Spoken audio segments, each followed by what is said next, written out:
Tubahaye ikaze muri aya makuru agezweho kano kanya mu ruganda rw'imyidagaduro. Fata ku mavuta yireguye ku byo yatangaje kuri Meddy n'umugore we, ngo bimeze bite rero? Ni amakuru dukesha ikinyamakuru cy'inyarwanda.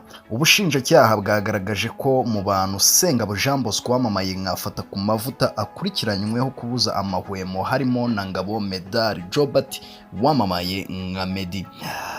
Ni kuri uyu wa kabiri tariki 5 Ugushyingo 2024 nibwo urukiko rw'ibanze rwa Kicukiro mu mujyi wa Kigali rwatangiye kumva urubanza ruregwamo Fata ku mavuta nyuma y'uko atawe muri yombi ku itariki 18 Ukwakira 2024. Ubushinjacyaha buhawe ijambo bwagaragaje abantu banyuranye Fata ku mavuta yagiye yibasira mu bihe bitandukanye, harimo na Meddy. Yagarutseho cyane ku muyoboro we wa Fata ku mavuta Clips. Ubushinjacyaha bwavuze ko Fata ku mavuta ku itariki 9 Ukwakira 2024 yakoze ikiganiro aho yavuze ku buryo Meddy yabanye n'umugore we mu migeri n'ingumi, ariko ngo Imana ikaza gusanga urugo rwabo ubu bakaba babanye neza. Kandi avuga ko batabanye neza kugeza ubwo bombi bakiriye agakiza.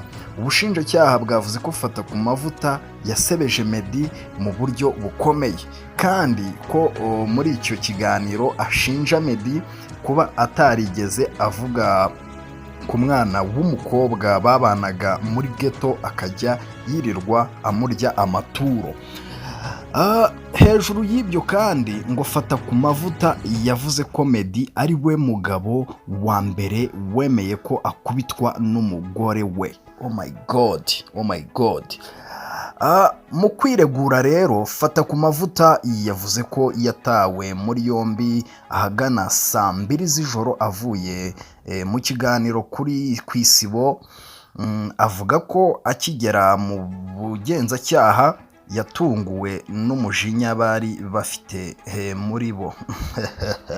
Fata ku mavuta yagize ati mu magambo ye, mfatwa nafungiwe aho nazi,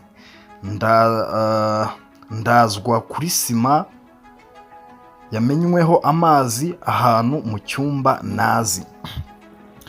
Fata ku mavuta avuga ko kuba atarahise abazwa byatewe n'uko yaguye agacuho kuko arwaye diyabete, kandi aho yarajwe n'iyicarubozo. Yavuze ko aho yarajwe ari iyicarubozo yakorewe aho. Ayo ni amagambo ye yavuze mu ahawe ijambo. Yakomeje avuga ko yavuze ko yatunguwe no kuba abantu batarishimiye ibyo yavuze kuri Meddy kuko ari imyidagaduro. Ahitana hagira ati ariko aba bantu bose ntabwo bazi iyi myidagaduro. Nibaza naho biva naho bijya bikanyobera.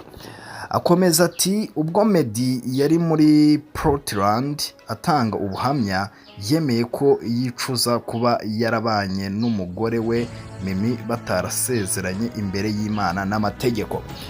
Uko niko Fata ku mavuta yari arimo nyine yiregura. Ngo Meddy yavuze ko yagize amakimbirane n'umugore we. Akomeza agira ati kandi Meddy asoza ashima Imana kuba yaraje kubana n'uyu Mimi byemewe n'amategeko n'Imana. Fata ku mavuta yavuze ko ibi Meddy yabivuze mu rwego rwo gufasha abandi kumenya ko nubwo habaho intambara na nyuma urukundo rwongera rukabaho.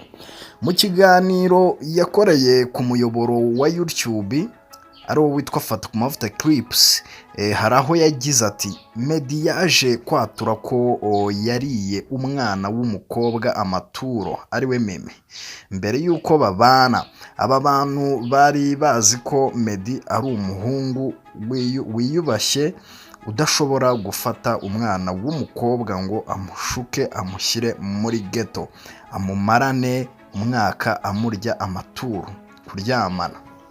nibyo yavugaga. So niyo mbyibuka nyine ikiganiro Fata ku Mavuta yagikoze kuri Meddy avuga ibi byose, amuvuga nabi, uburyo yamaze igihe kinini ngo arya amaturo Mimi. So ayo rero yari amagambo ya Fata ku Mavuta n'uburyo yireguyemo agaragaza ko ari imyidagaduro. So guys, tubashimiye ko muba mwadukurikiranye muri benshi. Ayo niyo makuru yari agezweho muri kano kanya, turakomeza tubaha update umunota ku wundi, mukomeze mube hafi.